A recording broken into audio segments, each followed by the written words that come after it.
Bonjour et bienvenue aux Electro Experience. Cette vidéo a pour but de vous montrer les composants nécessaires pour les vidéos suivantes et où les trouver. Les premiers composants dont vous aurez besoin sont les résistances. Je vous conseille de les classer par capacité. Il faudrait au moins en avoir de 100 à 500 kOhm minimum. Vous pouvez les trouver dans n'importe quel circuit, c'est très facile à trouver. Ensuite, il vous faudra des condensateurs. Eux aussi seront très faciles à trouver. Je vous conseille d'en avoir de 50 microfarad à 300 microfarad. Après, on s'en sert plus. Et d'avoir toujours aussi des petits comme ceci. Donc voilà, ça peut servir. Et c'est très facile à trouver dans tous les circuits, il y en a. Une autre chose dont vous aurez besoin, ce sont les transistors. Il en existe des très petits, comme cela. Des moyens, comme ceci ou cela. Et des très gros.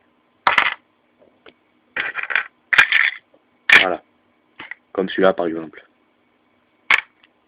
Ces composants sont assez rares, mais vous pouvez les trouver dans des écrans cathodiques ou dans des vieux PC. Des autres composants qui peuvent se révéler utiles, ce sont les potentiomètres, donc des résistances variables. Voilà, j'en ai de toutes sortes ici, des gros, des petits, donc c'est vraiment utile.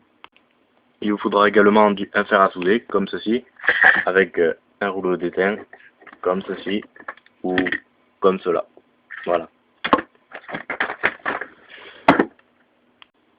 Je vous conseille également d'avoir des haut-parleurs pour les amplis ou les choses comme ça. Voilà, bon, vous pouvez trouver dans les amplis, dans les questions de base, dans les haut-parleurs, n'importe lesquels. Maintenant, passons à la partie matérielle. En matériel, ce que vous aurez besoin, inévitablement, c'est d'un multimètre. Donc voilà, très facile d'utiliser, ça coûte pas trop cher. Encore, ça va. Ce que vous aurez besoin également, c'est de batteries, comme ceci, comme cela.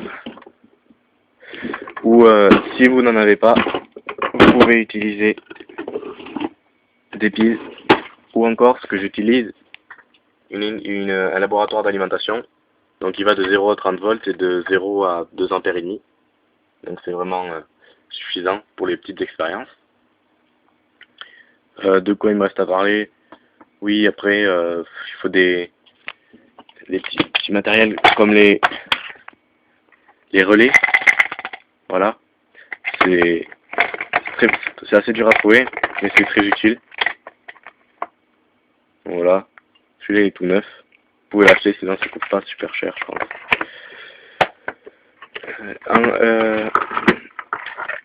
Un transfo utile pour les tensions qui nécessitent un transformateur.